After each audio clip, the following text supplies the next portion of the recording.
Hello. Hello. What's up, Jacob? Nothing much, man. How are you doing? Good. So, there's not much to talk about this week. Just a few little subjects that we've decided to come up with. We got a request last week to talk about the Saints, and so I'm gonna pull up their schedule right now, and we can just go over, our predictions of how that's gonna look for them and which games they're gonna win, and how that standing is gonna be. So let me just pull that up really quick. Absolutely. So yeah, with the Saints, a lot of questions have arisen with the ending of their season at the hands of the Tampa Bay Buccaneers. Very disappointing loss for them. A lot of people expected them to be Super Bowl contenders and be in the Super Bowl, and they fell short again for the third consecutive year. Obviously, last year, they just had another heartbreaking loss in overtime. The year before, you had the infamous pass interference call that was not called by the Los Angeles Rams. And then the year before, I believe, was the Minneapolis Miracle. Is that correct? I believe so, yeah. Yeah, so just a couple really tough years for Saints fans, but hopefully Drew Brees comes back to run it back, one or two more times, and they are able to, finally find the promised land and bring Drew Brees' second Super Bowl. So that'll be interesting to see. In terms of their schedule, Jimmy, what are you seeing on the horizon for them in this upcoming year? So, like you were saying, the Saints have been a contender for these past, 3-5 seasons. Nothing's really changed in this offseason for them. They haven't really had too much of turnover in regards to players. Drew Brees, he's been, showing his workout videos, and people think he's ready for another season. So in terms of that, I think they'll still continue to be the dominant team that they've been these past few seasons.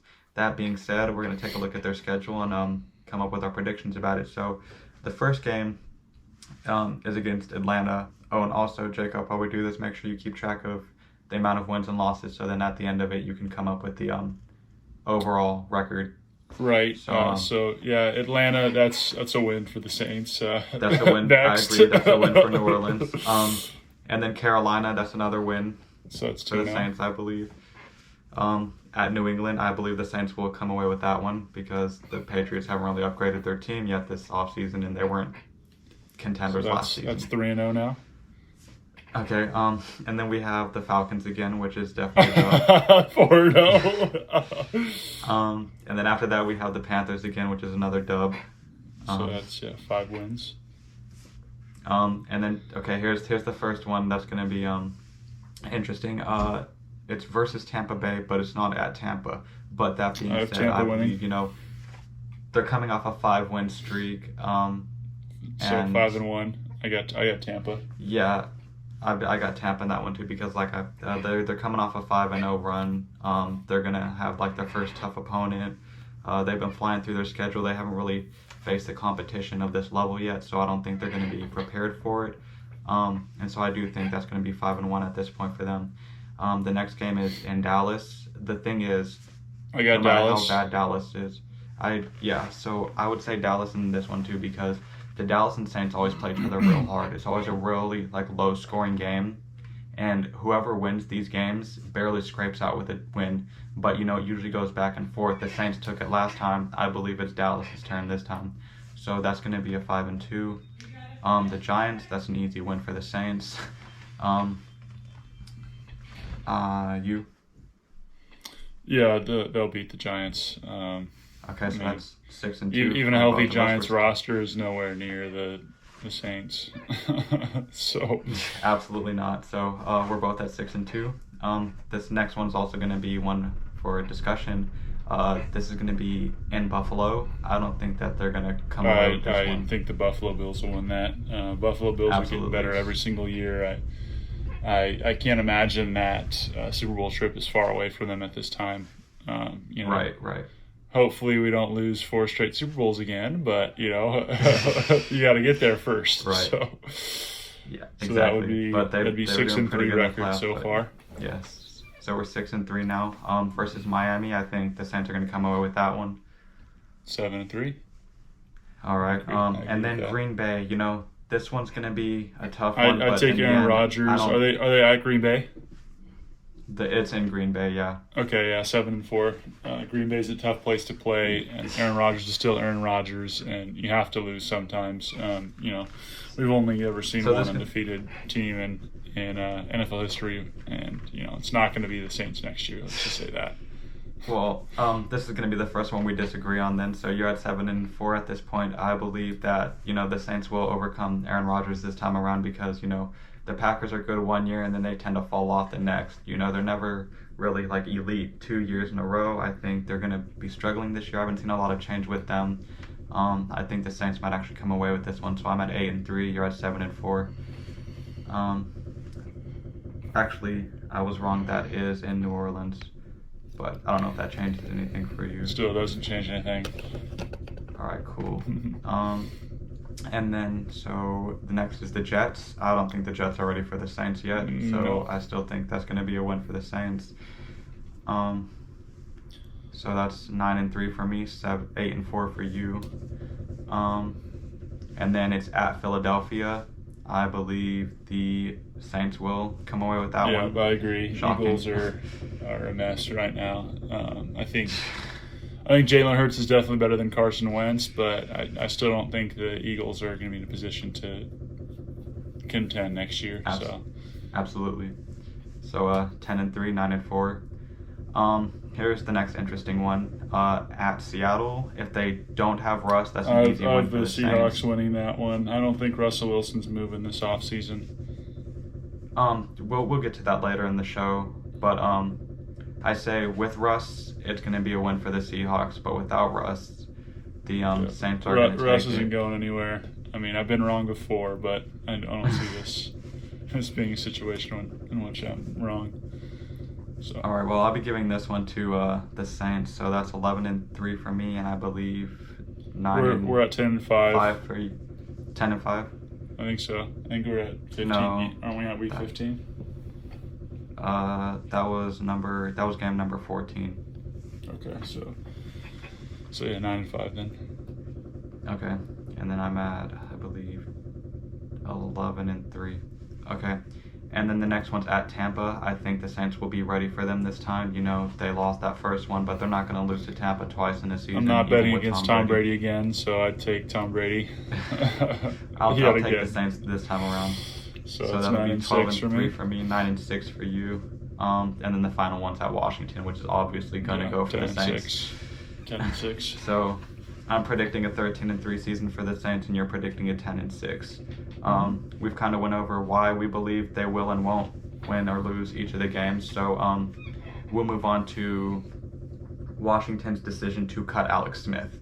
Now this one actually upsets me greatly because, Alex Smith got injured for Washington, and that injury was terrible. They said that could have killed him, and then they're like, he may never walk again, let alone play football. Well, he got up, he started walking again, he played football again, he made it through all of that and gave his everything to that team, and even continued to play for them after an injury that could have ended his life and his career.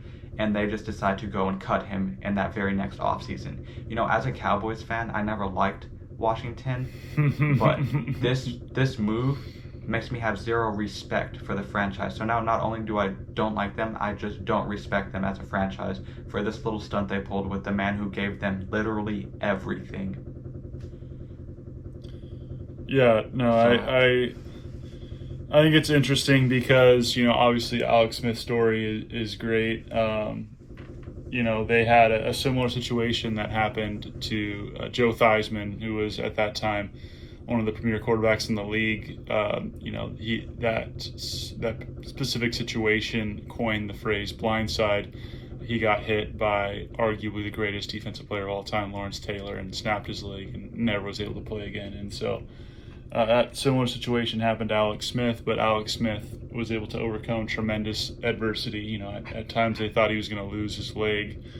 I think he ended up getting like 15 surgeries or something like that, and they were eventually able to save his leg and get him to the point where he could come back and play after, I think it was a 2.5 year layoff. But at the end of the day, it's business. It's the NFL. We've seen how quarterbacks have just been a freaking carousel lately, and they're always moving spots, and this is no different. I don't think it's any disrespect to Alex Smith by the organization. They're just trying to find their next great quarterback, and he's, later in his years, and so he's not going to be a quarterback for a long time, if very much at all longer. And so I respect the decision, but obviously, it comes with kind of discounting the story of him returning to prominence. But with the Washington football team, you have a team that does lack an identity. They were the Redskins for so many years, and now they got rid of that name. And now it's like, well, they're the Washington football team. It's kind of the laughing stock of the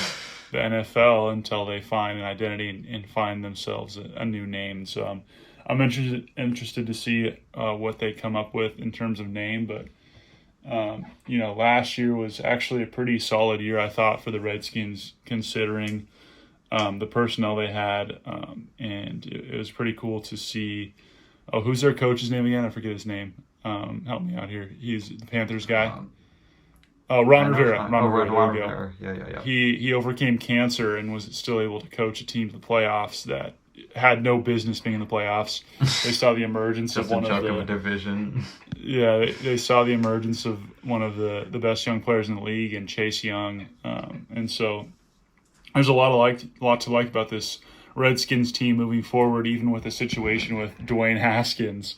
But now he's the Steelers' problem now, and so it'll be interesting to see what happens with him and what direction his career takes. But as a Redskins fan, you have to be excited about the future over there. It looks fairly bright, and and people like Alex Smith have paved the way for the organization to be successful in the future. Right.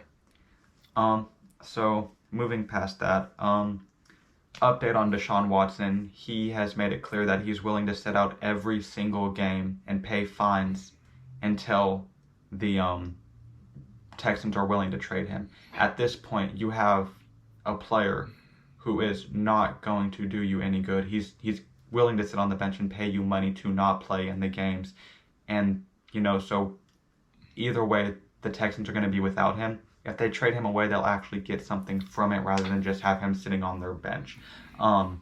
This reminds me of the Le'Veon Bell situation when he wanted off the Steelers because he believed he wasn't getting paid enough money. Running backs are paid less than, quarterbacks or receivers in this league. And so he believed the Steelers weren't treating him fair.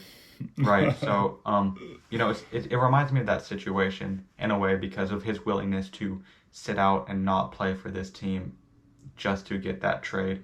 Some people think this is selfish when players do this. Others are like, franchises, they treat these players so bad. They use them until they can't use them anymore, and then they just toss them to the side. And so players have every right to, play where they want to play or, get the money that they feel like they deserve. So I'm kind of on Deshaun Watson's side on this one. He's lost everything. The Texans is a joke of a franchise now. And if he wants out, they should let him out because he's a Super Bowl contender and that team is not anymore. And so I believe that, not only will the Texans let him go, they should let him go because he doesn't deserve to go through this.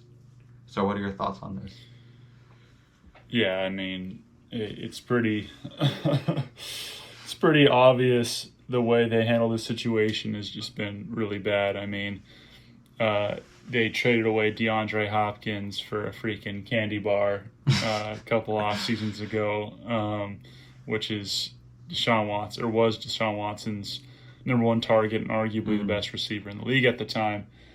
They traded him away without consulting Deshaun, and really in this whole process with hiring a new coach, hiring a new GM, the ownership promised Watson a say in those decisions, and he gave his opinions, and his opinions were completely ignored. And so Anytime you're making personnel decisions that directly will affect your team star player, they should have a say in it, and I firmly believe that. And so I think Deshaun Watson has every right to demand a trade and every right to sit out as many games as necessary to get that trade secured, because it's clear that the Texans have no intentions of winning anytime soon.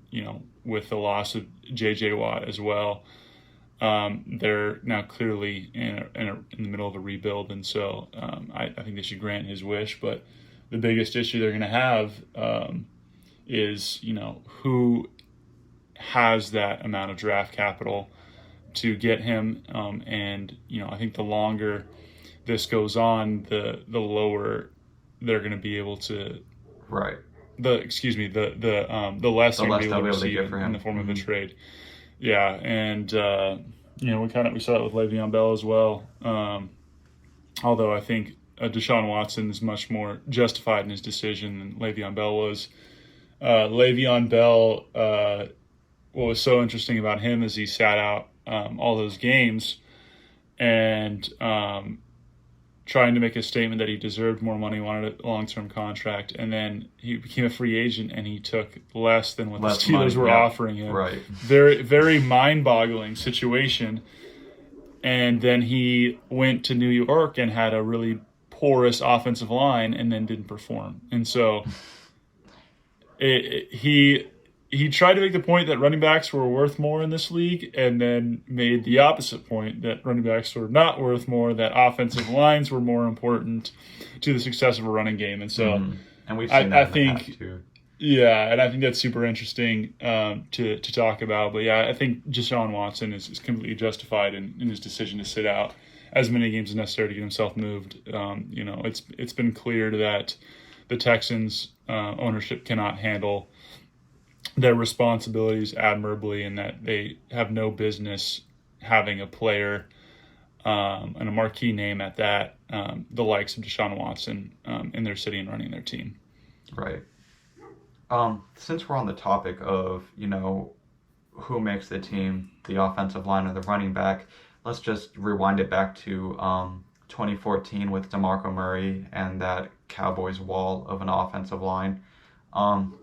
He was eating up the field. He was rushing for over 2,000 yards that season. And he thought he was the big man. He thought he deserved more money. He went to the Eagles, I believe the Eagles first or the Titans first, one of the teams. And he proved to the world that he was nothing without an offensive line. And then a couple seasons later, he was out of the league. So ultimately, no matter how good a running back is, they're not going to be able to do without an offensive line. And so I believe the offensive linemen deserve the big money. They deserve to be paid. You can't build a team without an offensive line being built first. I believe that 100%. Fully. 100%, yeah. And I would say, nothing was more obvious to me than that notion when it came to watching the Super Bowl. It was clear how important the offensive line was with Mahomes getting pressure on every single drop back. There was just no way, no matter how good of a player you are, that you could win without a good offensive line. And so I think the Super Bowl was a great example of that, and time again, you're going to see that to be the situation across the NFL. If you don't have a good offensive line, it doesn't matter if you're Emmitt Smith or you're the third string quarterback or third string running back on a team. Like you're not gonna be able to run for what you want, and so I think the offensive linemen deserve to be paid as such. I think about I think the best offensive lineman right now in football is Quentin Nelson. I don't think he allowed a sack all year long, and you saw the Colts were a really good team because of it. Nasty team with that offensive having good offensive linemen is imperative to the success of an organization, specifically the offense. All right. And then the last topic I have on the docket for us today is the Seahawks have finally started fielding trade calls about Russ. I know you don't think he's going to be leaving, but, as the time progresses, more and more, they're showing more and more signs that they're, getting ready to trade him. At first, they're saying, no, we're not going to trade Russ. Russ is like, I'm not demanding a trade. If a trade happens, a trade happens. But now, Right. the Seahawks are fielding it. It's becoming more realistic. It's becoming more of a reality. So I think sooner than later, this is actually going to become, a real possibility. I know that you disagree and that you think Russ will be a Seahawk when the season starts. But I'm starting to believe more and more and more that, the Seahawks are willing to get rid of him. Yeah, and I think, again, when you talk about both Russell Wilson and Deshaun Watson, I think they both would be good to find a change of scenery. I just don't know what team has a draft capital that they would be willing to give up to get a player of that caliber. We saw just to get Matt Stafford for the Rams how much it cost them. Imagine getting Deshaun Watson or Russell Wilson, two of the top 5 quarterbacks in the league. It would take a tremendous amount of draft capital. So I just think it'd be really hard to move those players given what these teams would demand in return. And so that's why I don't think it'll happen. But I think, and everybody would love to see Deshaun Watson get out of jail, per se, in Houston. And, Russell Wilson's obviously it's not that bad, but we talk about offensive lines and no offensive line has protected their quarterback worse than the Seahawks have protected Russell Wilson the last 5 years. And so, eventually he's going to need to get an offensive line to be successful or be shipped out of town. So it's really that simple. Well, those are all the topics that we had, scheduled to talk about. We have 8 more minutes to hit the 30-minute mark. Is there anything that you're interested in discussing or that you've seen since our last episode that is worth having a conversation about? Yeah, no, I think, given the situation in the NFL, it's really exciting to see, as we approach the NFL draft, who's going to be drafted where. I think the number 1 pick obviously is going to be Trevor Lawrence. I don't think there's any discussion about that. Urban Meyer's going to get his quarterback to try to turn the Jaguars around. But, after that, the waters on what quarterback is going to be good is very murky. And it's tough because of the fact that everyone wants a good quarterback, but quarterbacks are also a dime a dozen. I mean, you see both Jared Goff and Wentz had been moved this offseason. They were the number 1, number 2 overall picks in the draft, and both of their franchises gave up on them. And so it'll be interesting to see whether these teams are getting the next, Russell Wilson or Deshaun Watson this draft, or if they're getting the next Johnny Manziel, Jared Goff or Carson Wentz, or Johnny Manziel. Yeah, it feels like quarterbacks drafted in the first round are unpredictable, either game changers in a positive direction or a negative direction. I think there's a lot more players in the draft that are playing other positions that will be successful. They're a lot more of a sure thing.